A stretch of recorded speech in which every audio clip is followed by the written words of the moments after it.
load. So just keep that in mind as we get moving here. I'm going to share my screen. Did you all get your the agenda I sent? Were you all able to access that? Zach, you don't have it, but I'm going to share it right here. So you can kind of see, okay. Is Sergi? I thought I saw Sergi. I saw her name. But I'm no. here. I'm here. Yes, I'm a cat lady, but I have a dog. hello. So All right. Well, I hope that everybody had a great holiday. I'm going to move some of these. Susan isn't here. I don't really want to say absent. Lance isn't here, right? I don't really want to say absent. Zach, how do you spell your last name?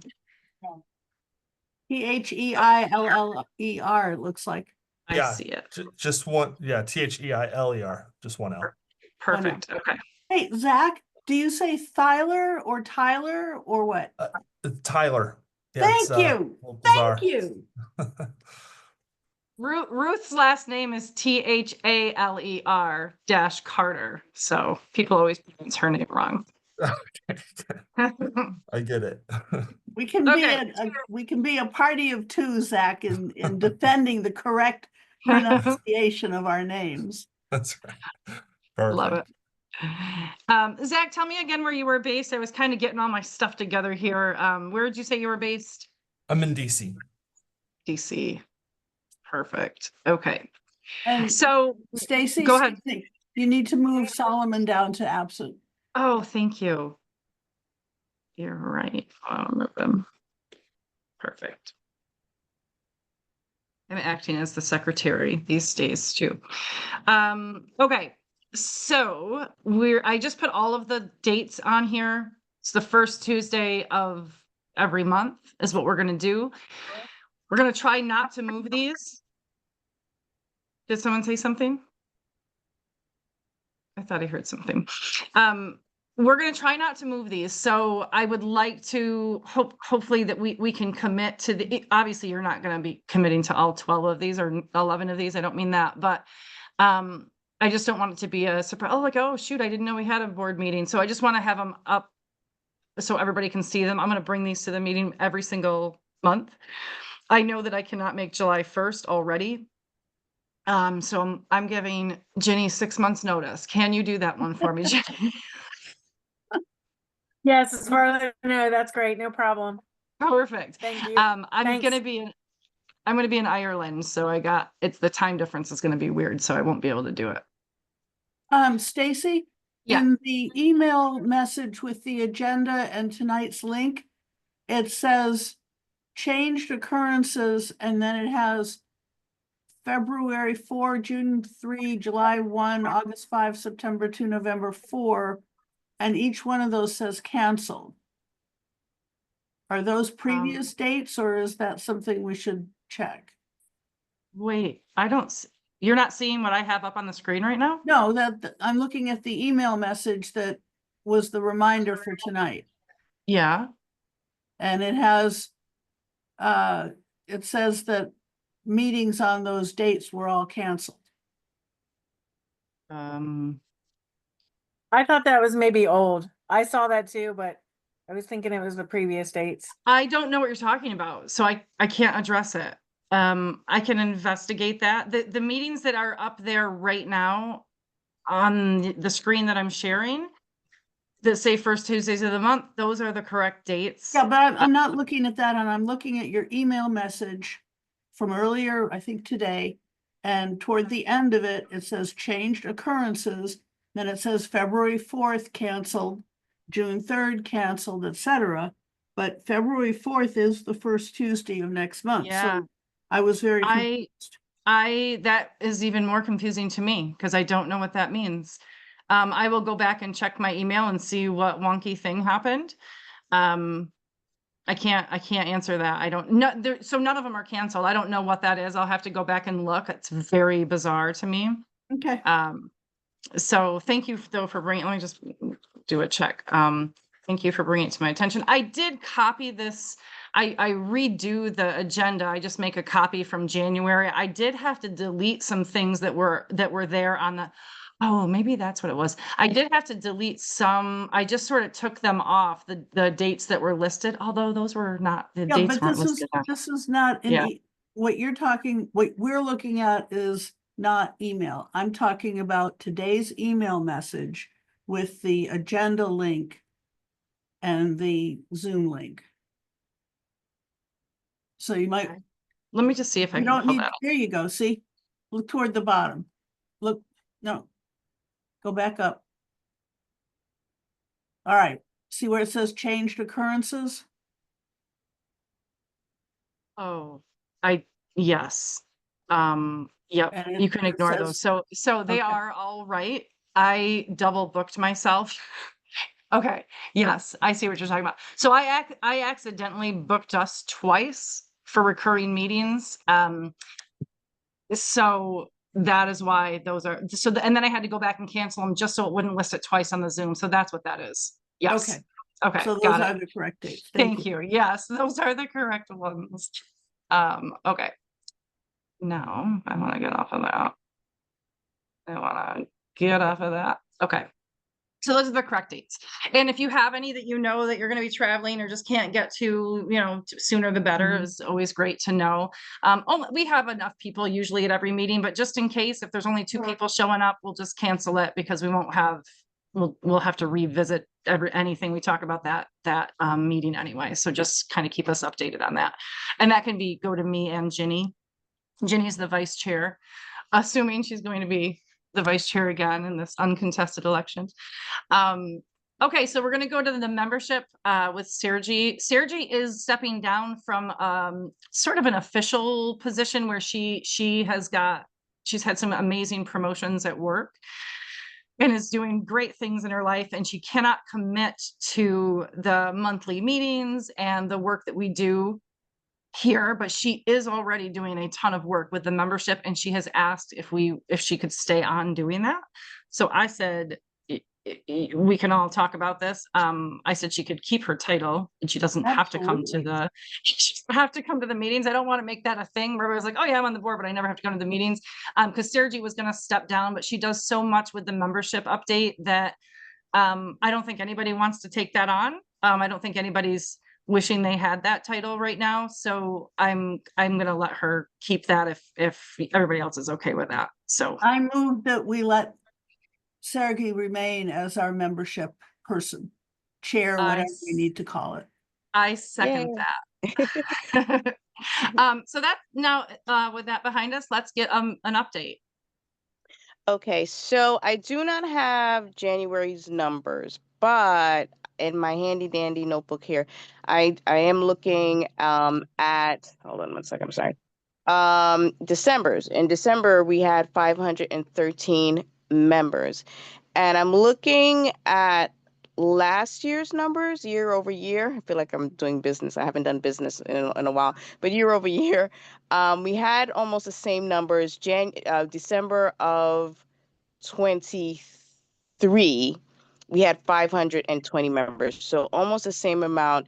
And in the beginning of January in 24, we had 524. So right now we're at 513, which is good boosting from when it dipped, because back in October we went down to 488, which was one of the lowest numbers. And we talked about some of the challenges that we think may be going on with folks trying to sign up and they couldn't, and just sort of people falling off and not being able to go back on.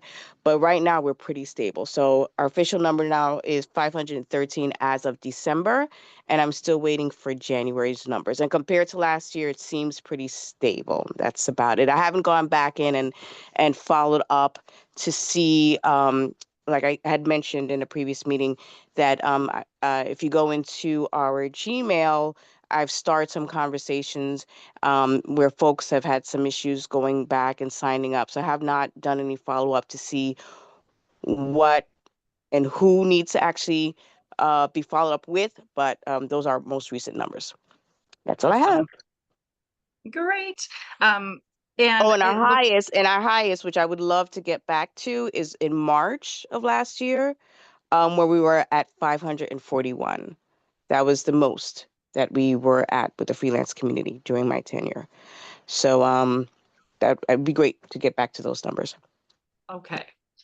Yeah, that would be great. I don't, you might be at 514 because I kind of, sometimes I'm Okay. on the roster and sometimes I'm not, and I don't know why. I still need to try to figure that out. So, yeah.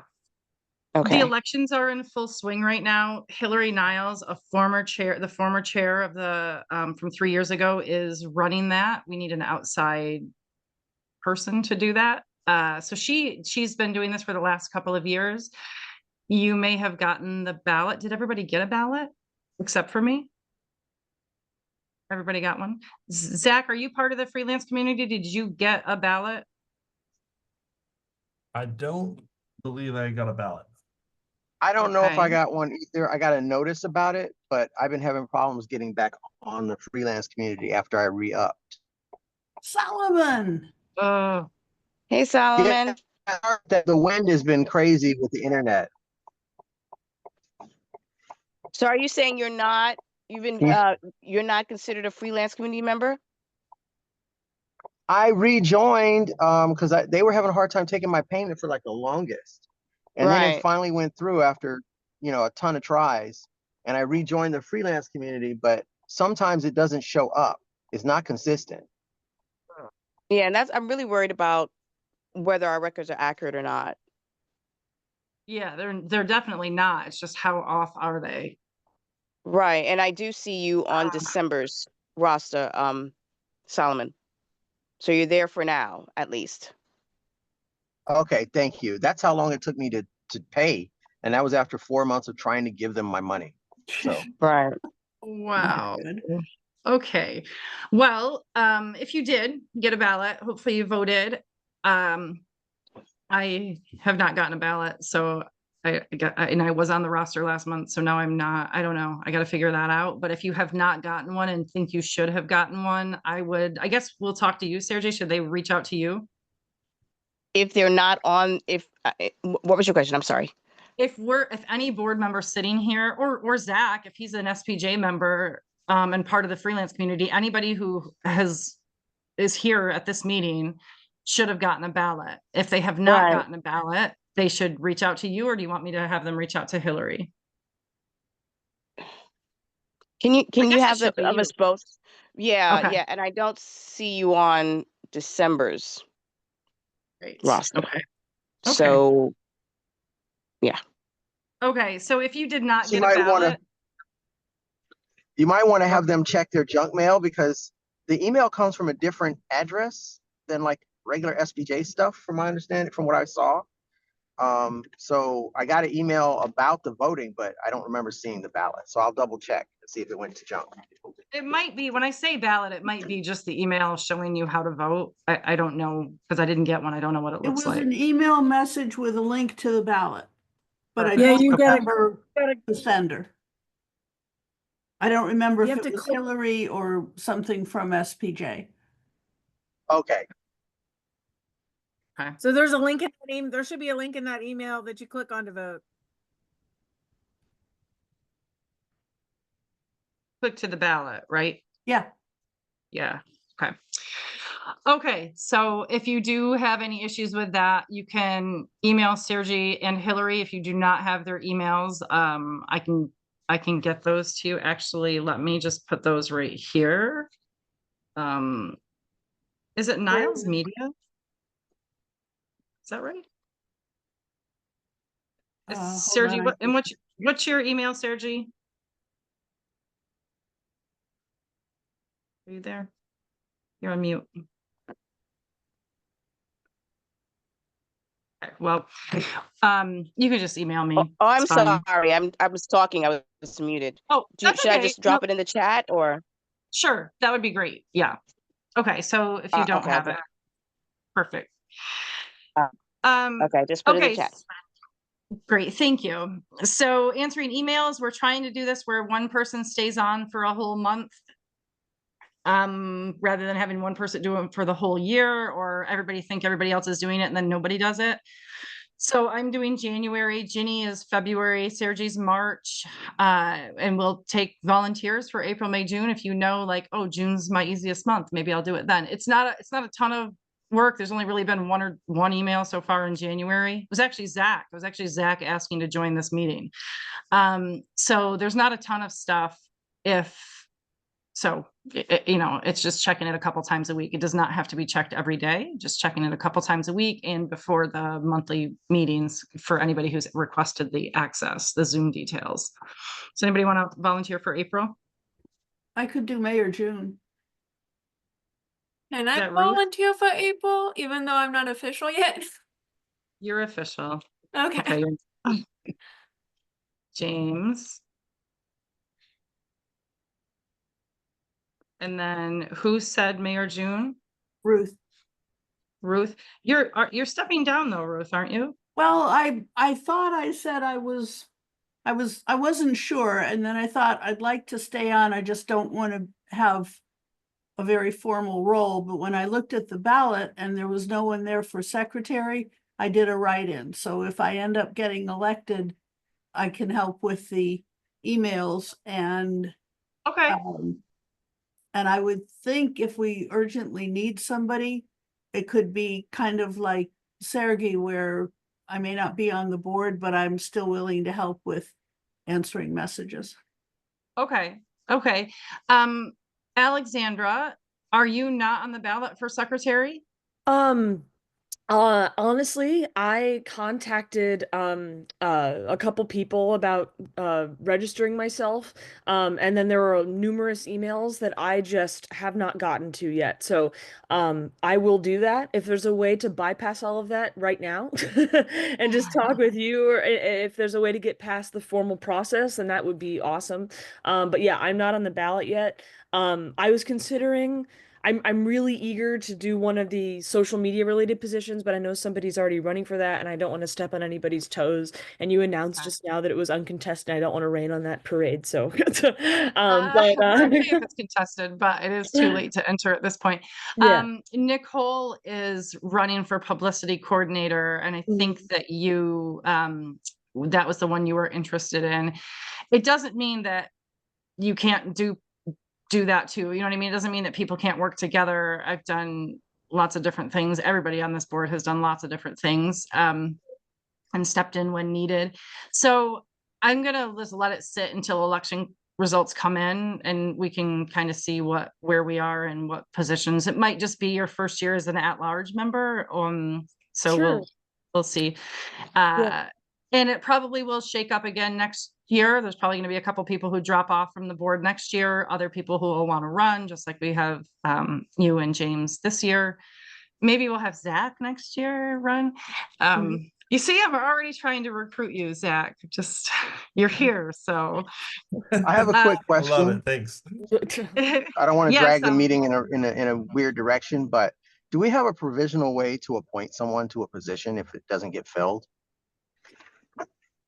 I think we've just done that.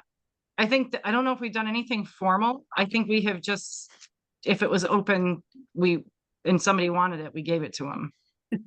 Hasn't Okay. really happened since I've been here, but I feel like that happened. I know what happened in Houston. For me, I didn't run for a position, but got put on the board in the Houston. That was a local chapter, but I was nothing formal. And I'm guessing that that's how we've done it in the past. I don't know, Hazel, do you know, has that ever happened in the past? In most, Jenny says we can just take a board vote.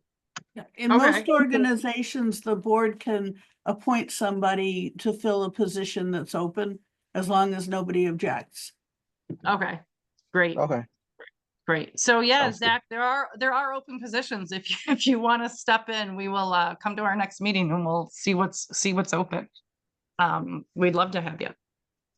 Okay, so does anybody want to do June, or do you want to just table that for now? The freelance email. Does anybody know if they have a light June month? Like if June is easy for them? I'll gladly do June. Is that Nicole? It's Nicole. Yay.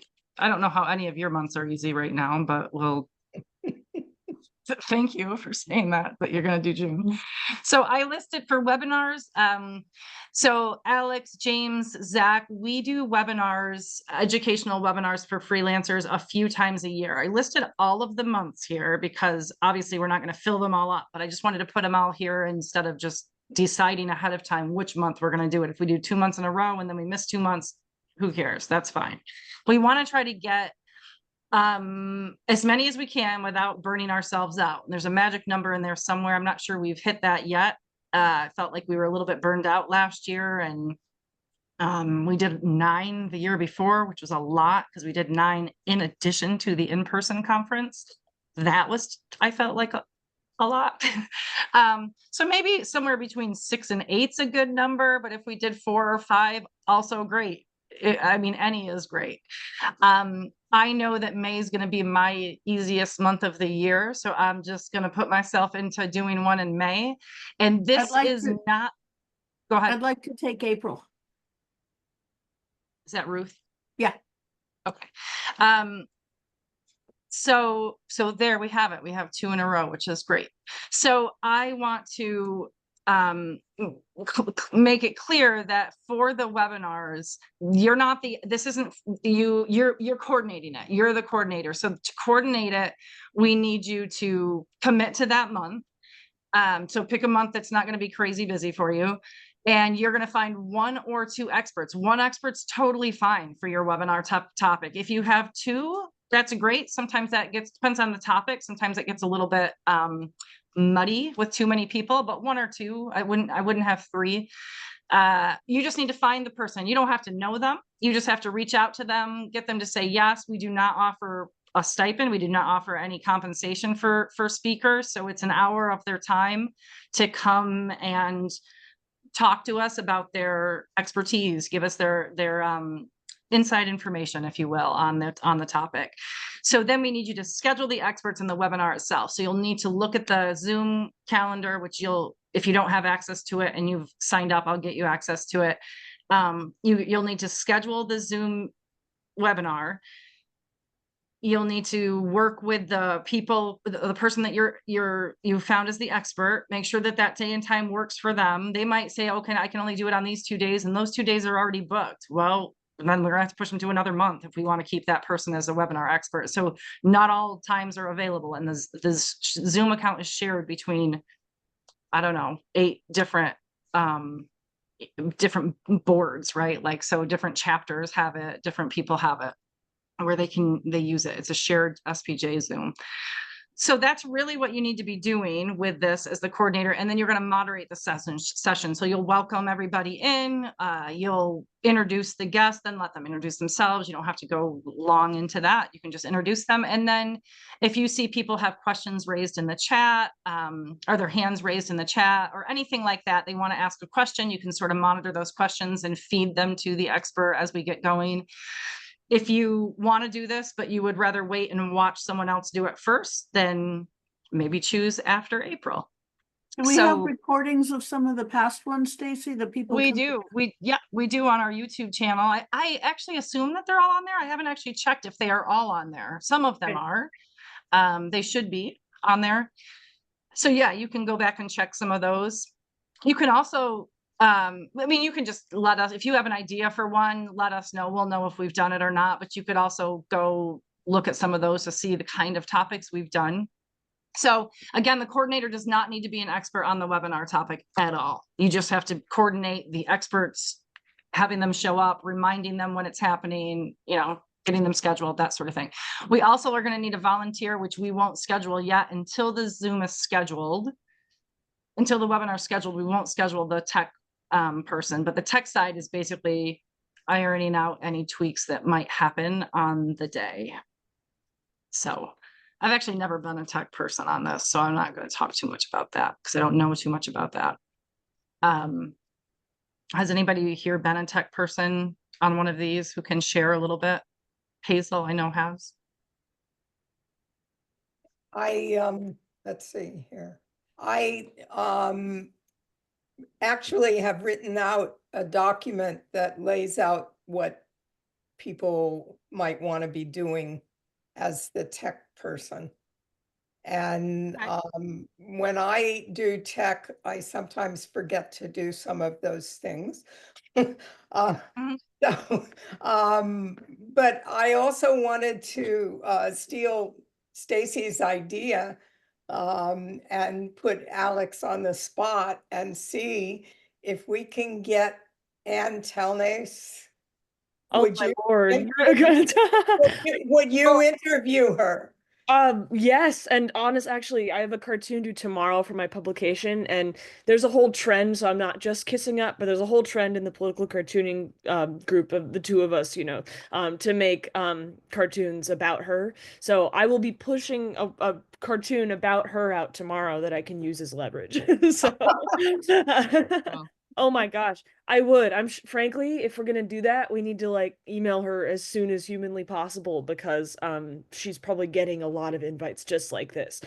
For those of you who don't know, she just resigned in protest from the Washington Post because, in her view, the Washington Post didn't let her publish a cartoon because it was about Jeff Bezos. So yeah.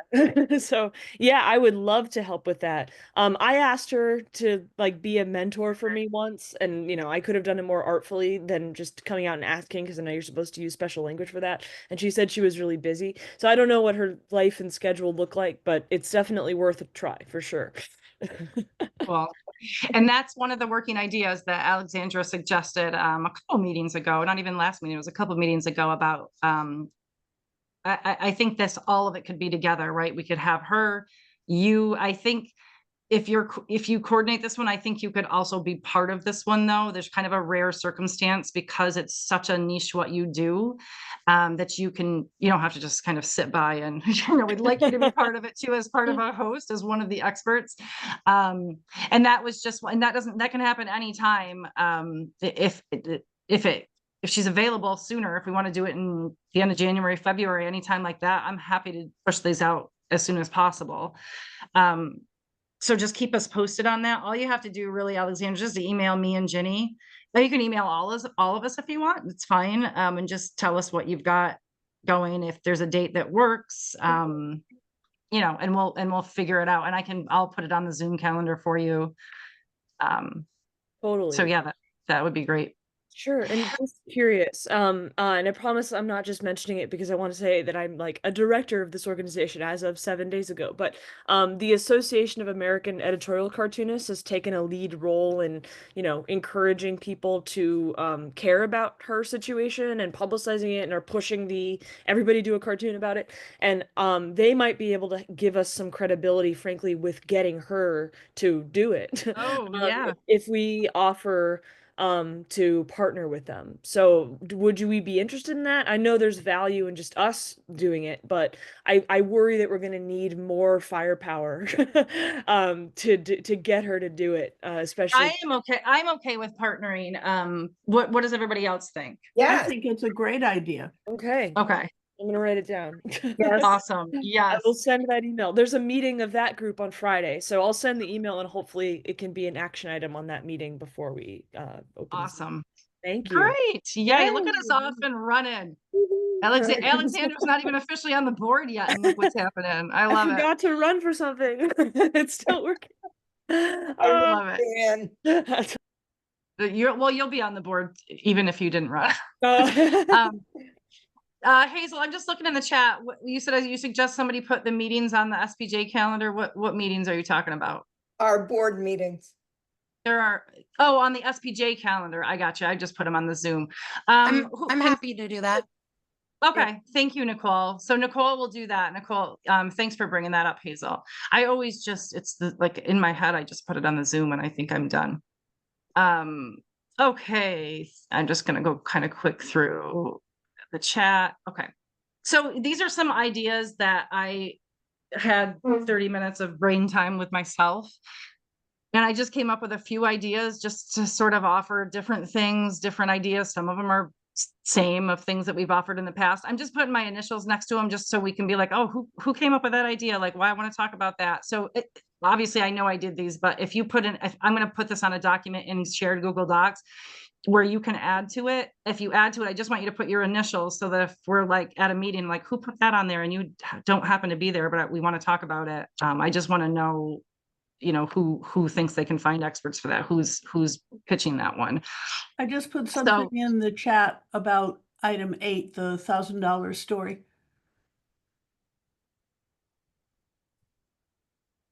Webinar topic. I see Jake, Dr. Freelance. Okay. Yeah. Yep. Okay. I like that. Perfect. That would be wonderful. He's really good. Yeah, that would be great. I think this would be a great, I think this would be a great one. Obviously, the $1,000 stories, they surely happen. If you looked at our newsletter this week, there's a company that I actually had never, I'm a food writer and I never heard of it. And they pay $1,058 per story and some change, like 43 cents. And it's a 1,200 word story, which a great story. I could crank that out in a couple of hours writing it. I'd have to do the research and, you know, interviewing, but those kinds of people exist, and maybe even just figuring out how to find them, how to identify those high paying markets, I think would be super valuable, even if it's not, you know, 1,000, but getting up there into those great rate markets. I had another, did I put it on here? International. Oh, I did. International freelancing. I think this is a real. Think higher. 1,000 was 10 years ago. Yeah.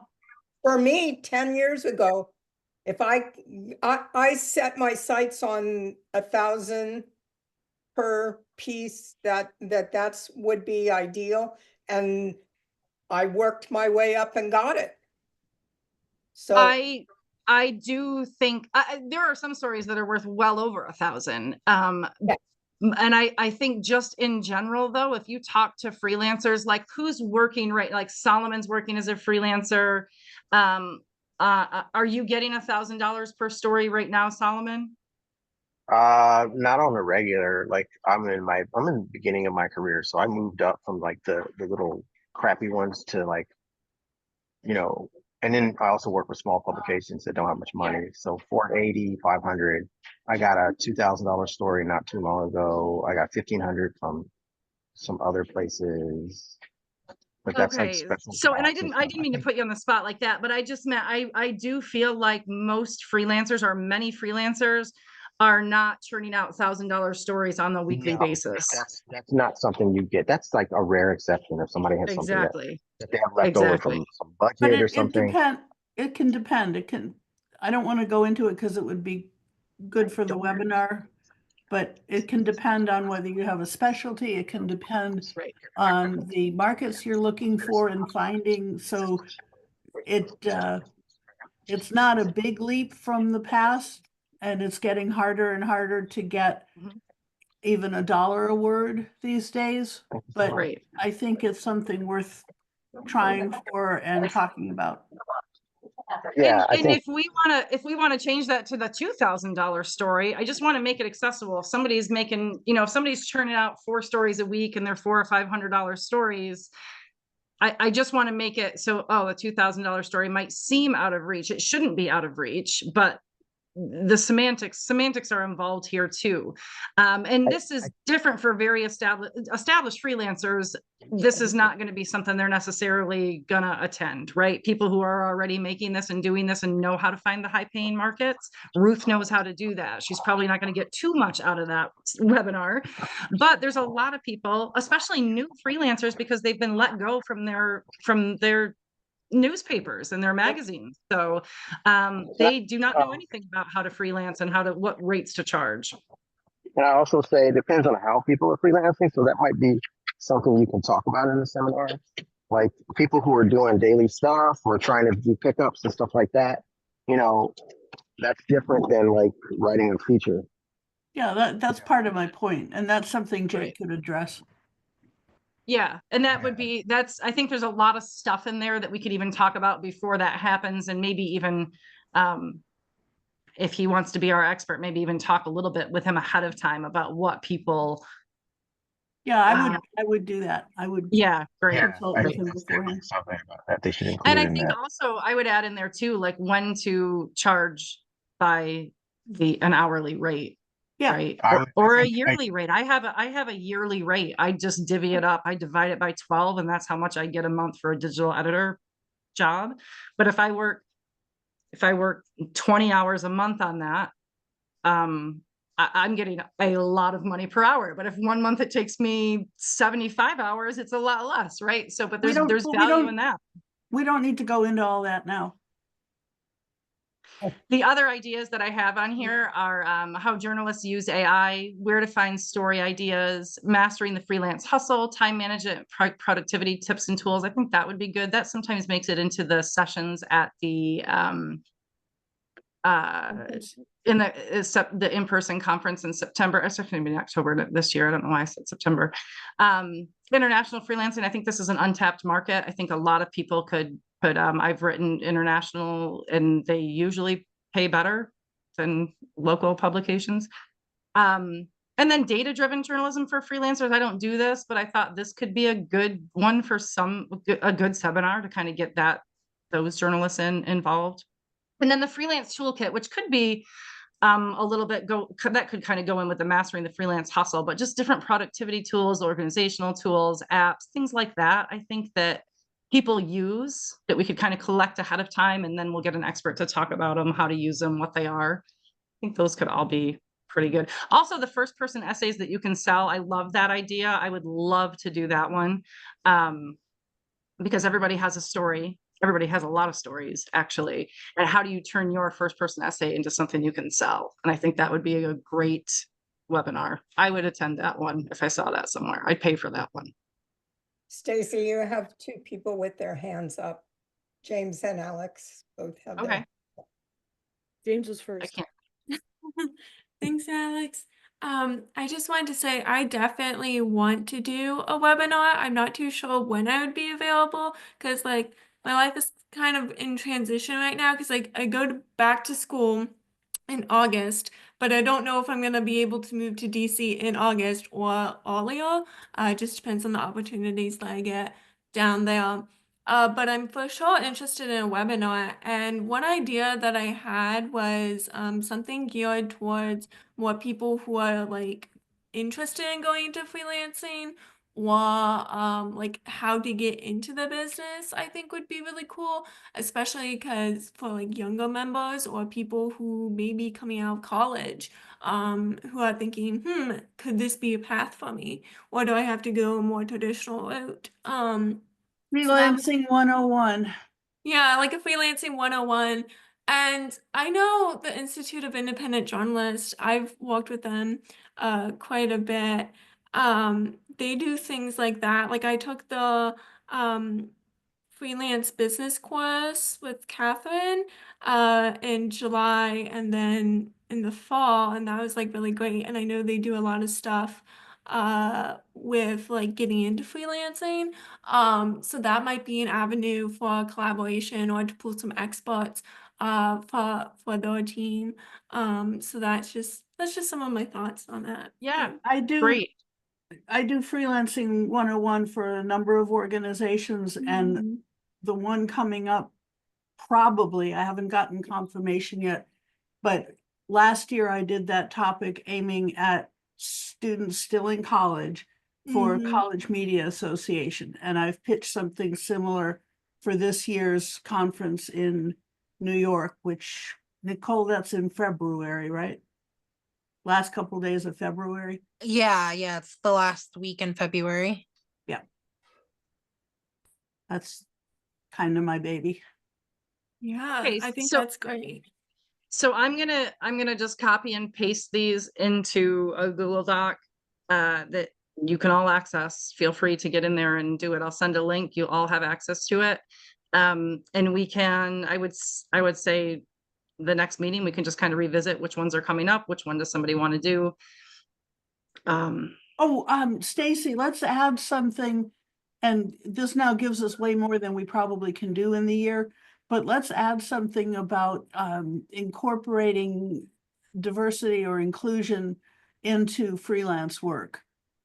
that's very rough. We can play with the title, but I think that's something we should still, there are a lot of places that are cutting back on that, and I think it's gonna get under attack in the new administration. But I think that's a very important topic to keep up with. I Can I, 100% agree. Like as an openly LGBTQA journalist, I'm very nervous. Come January 20. But I think that's definitely a great topic to address in the industry right now. And it's can something, I add? for what it's worth, that I've written about quite a lot. Solomon, were you gonna say something?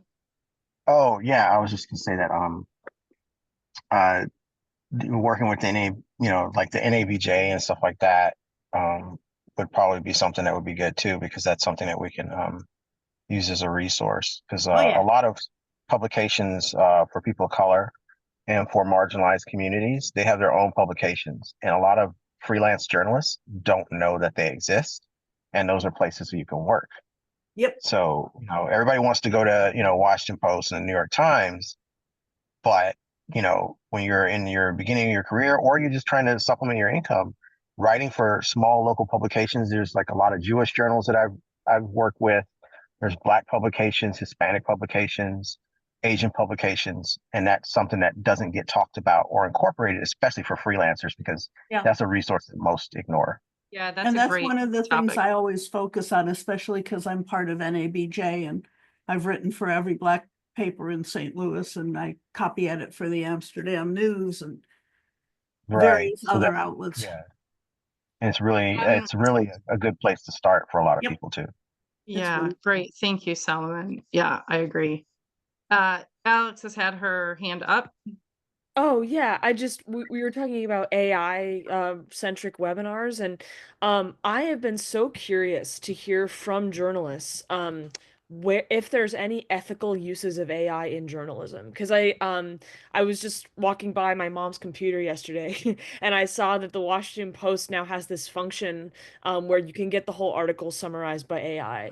And part of me is like, they are the journalists. Like, there's not a platform doing that for them. Like, a journalist installed that, and maybe there were executives, but you'd think that the executives are close enough to the journalists that the journalists would have spoken up about that. And I'm really afraid of falling into simply having the opinion because it's the majority opinion syndrome about that. And I want to know if there are any ethical uses of it. So, I don't necessarily know if we want to have like basically a sermon that's anti-AI and frame the event like that. I might be really useful to have like a round table, or even just frame it as a debate, like Yeah. a crossfire sort of thing. Absolutely. Between Can like a can I say respected something? journalist who thinks that's a good idea and someone who doesn't, and where they both have decent arguments. So we might need to scout for people who we think would create for an engaging fact-based discussion to make that work. But that's just been something that's bugging me, is like maybe it is possible, and I think a conversation would be a great way to unpack that. We could Can I probably, add to that? Sergi has her hand up. I'm gonna let Sergi go first, and then James has their hand up. Sergi, You're where muted. are you? You're muted. Uh-oh. She's coming. Sergi, can you hear us? I'm asking you to unmute. Can you do that? I clicked you. Okay, James, can you, I'll let you go first. This might be what Saji is wanting to talk about. I don't want to speak for you, but at the New Orleans conference, that was in September, they had a really great conversation on AI and like the pros and cons. And they brought in some professors from, I believe, a university in Texas, but I definitely think that would be a good collaboration with, I don't know, I think it's Region 8 or Region 12. That was the conference down in New Orleans. But I don't know what chapter that is, but that might be a great collaborative effort with that chapter. Sure. Yeah, great. Solomon. I just wanted to say, like, we had a discussion about this. I did a table discussion at NABJ's entertainment thing that they do every year. and this was a large subject. I was one of the panel members, and we talked about this. Oh, awesome. And yeah, so there are ethical uses for stuff that we can talk at our level, that are around tools. Because the separation of using tools for the collation and collection of data is separate than the use of tools to write your material. Yep. And I think that's the delineation that most people don't discuss. That really is the starting point, because like I don't really propose to use AI a lot, and I'm a photojournalist, so that's a whole nother thing.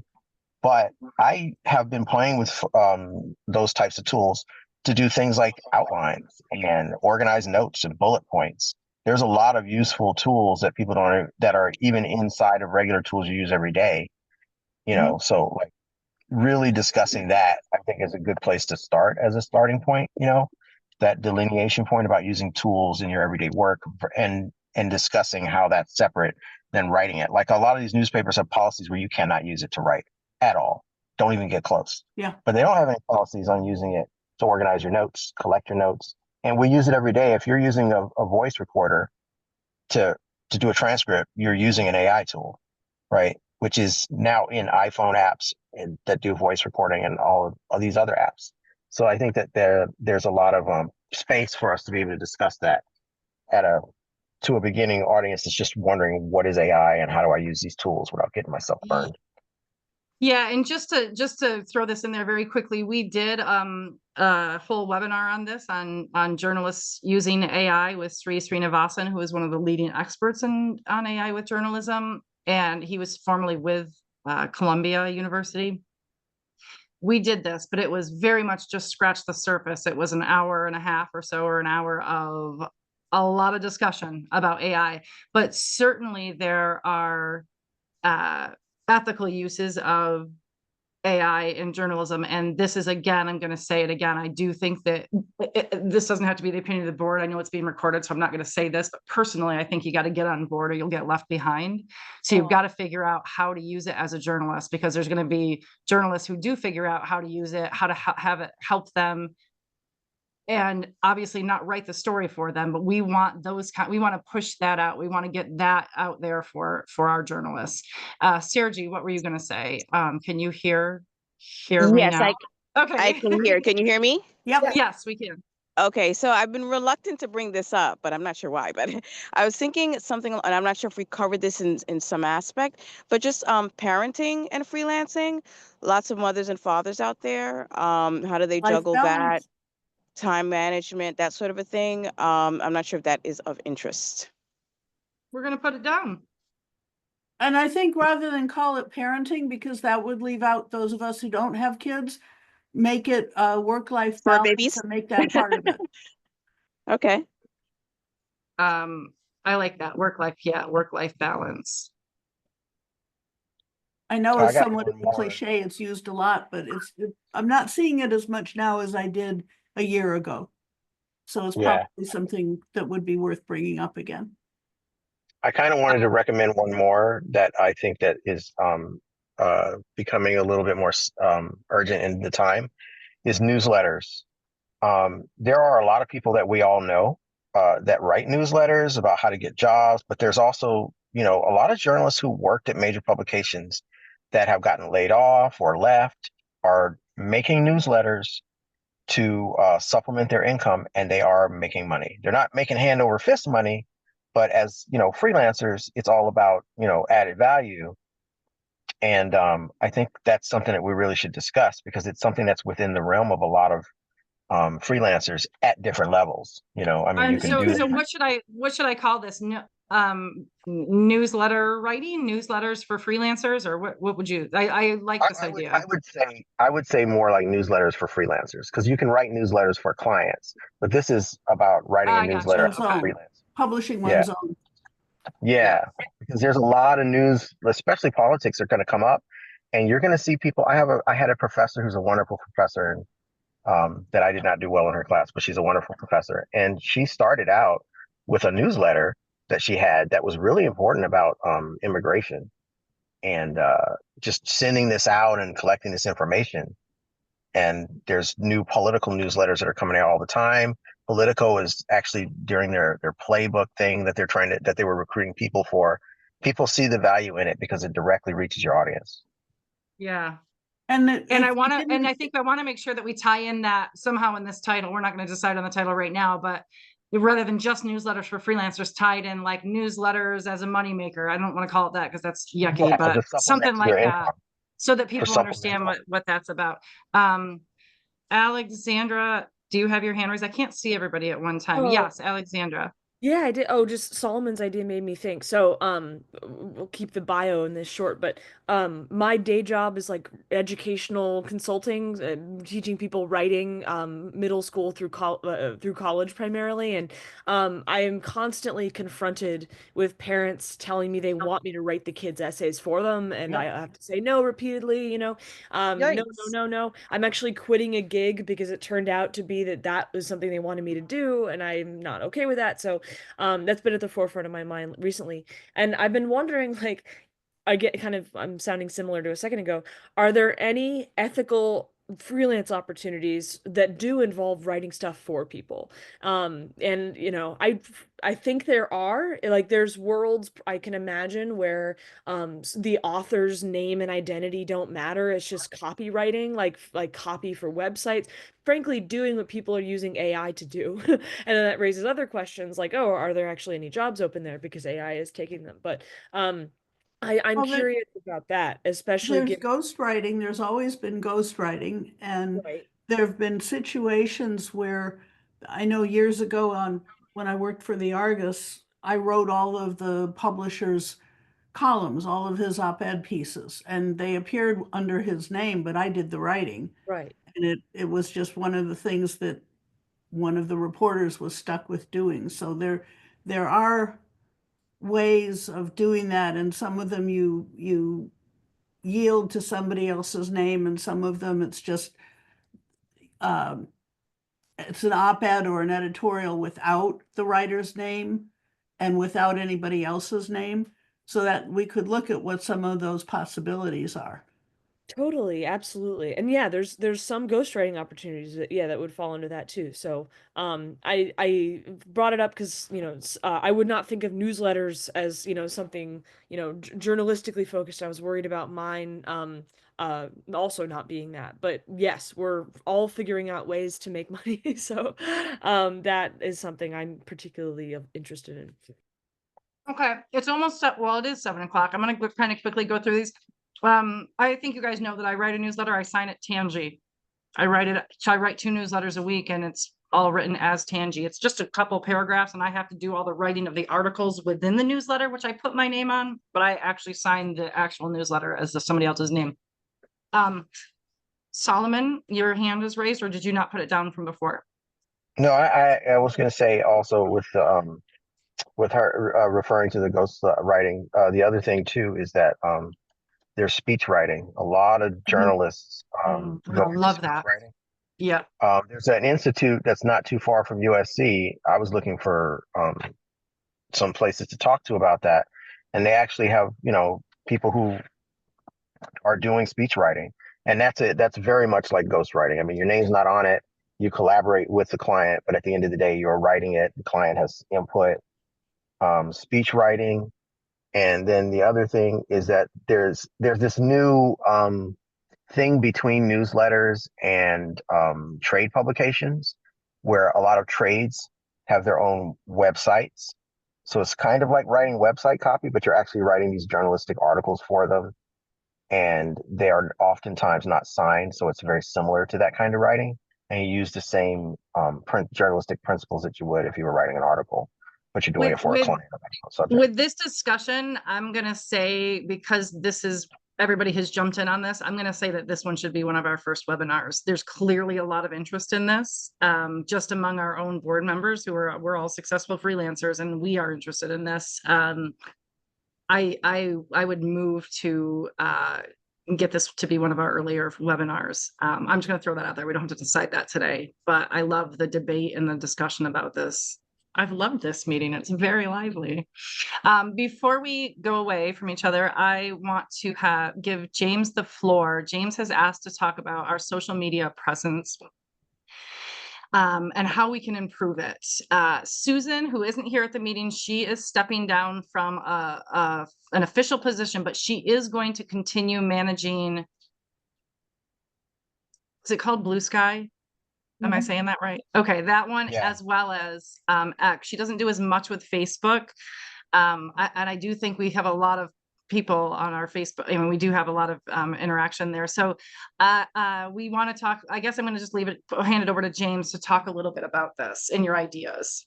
Yeah, so hold on, I'm pulling my Google Doc. Something that Mike, Hazel, and I ran into while doing the newsletter was, so people like can only access the links to opportunities when I put, here's an opportunity. They can only access that if they were signed in. go ahead. And that So kind you- of sparked a conversation of accessibility. And in my mind, that sparked an even larger conversation because I think it would be good to have a clear idea of what we want our social presence to be. Like, what is the purpose of our social platforms? Do we want to make this an open and inclusive space for everyone? Do we want to make this more exclusive for only SPJ or SPJ freelance members? And more importantly, do we want to use social media as a recruiting tool? And if we do want to use it as a recruiting tool, like, hey, if you join us, you can get access to all these opportunities, these conversations, etc. How do we go about kind of rebranding or reframing that to a recruiting tool? So I think it would also be good if we could get feedback from people who are on our socials of like what they want to see like on them, because I definitely think we could be more involved on socials. I think that would also help our numbers if we were more involved on socials, but asking people like, what do you want to see, what type of opportunities do you want to see, why are you using on our social media pages? Are you using them for the conversations and communities with other journalists? Are you using it as a job board, etc.? I'm not too sure how we would garner that feedback. It might just be a post on, from our account saying like, hey, give us some feedback.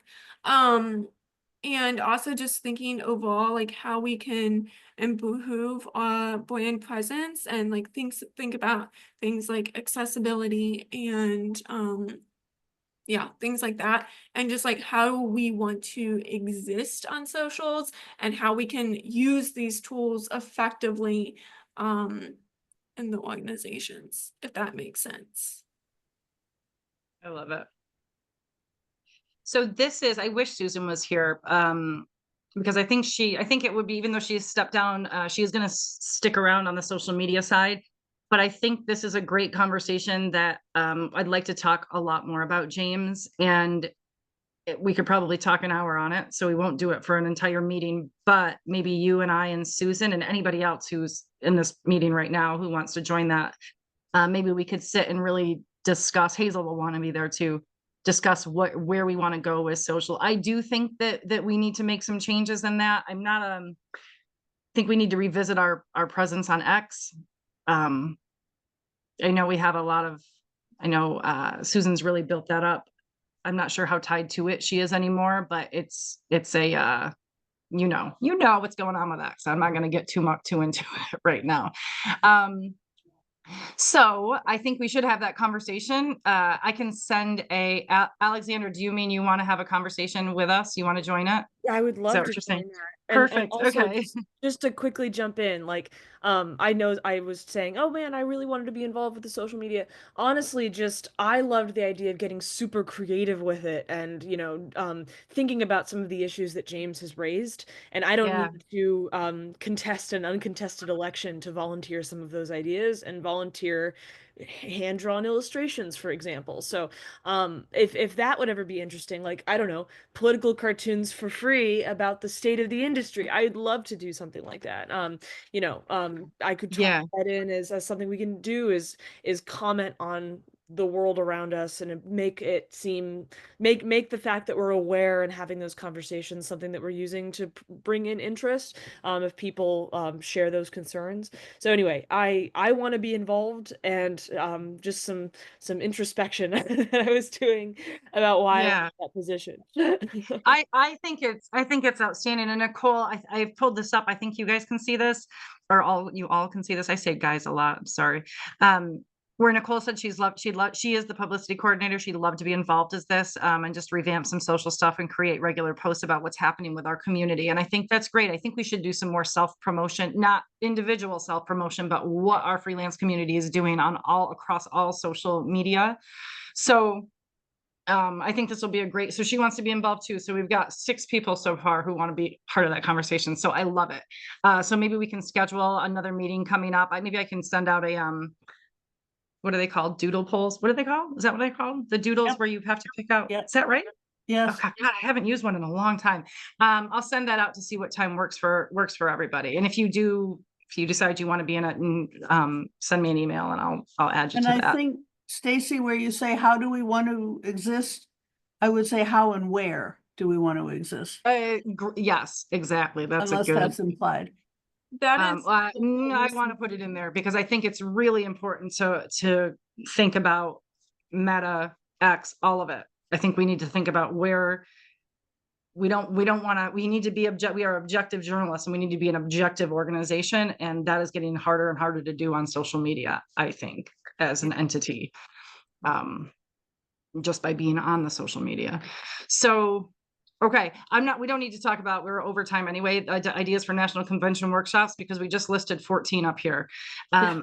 Any of those that you think, oh my gosh, this will be great for in-person, and oh, this might be good for a webinar, but let's do it at the conference first. If you have any thoughts on that, we'll talk about that next time too. But if you have any others, again, I'm going to create a Google Doc. This will be for webinars and in-person, the in-person conference, which should be coming in the next month or so. We should see deadlines of when we're going to need to pitch those sessions. So, okay, I'm going to try to stay very close to this. So 7:09, we're only a few minutes over, but I'm going to cut it short, or I'm going to end it now for everybody, so you're not feeling obligated to stay on. I love the conversation. This is a great first one of the year, so I'm super excited about it. And I think we were all feeling a little bit burnt out. I've needed a couple weeks off, a couple weeks break to kind of get rejuvenated. I'm feeling super rejuvenated. I don't know if everybody else is with a little bit of a break. Hopefully you did have one. I'm going to have to go. Happy New Year to everybody. Bye, Ruth. To success and safety for the whole year. Bye, Ruth.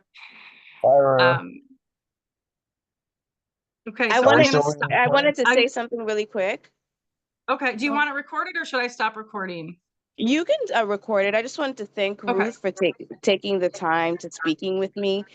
She is one of the reasons why I've been promoted in the position that I am in today. She took the time to kind of give me some feedback and advice. So I just want to thank you, Ruth, and thanks to everyone on the freelance community, which is why I'm not trying to go anywhere.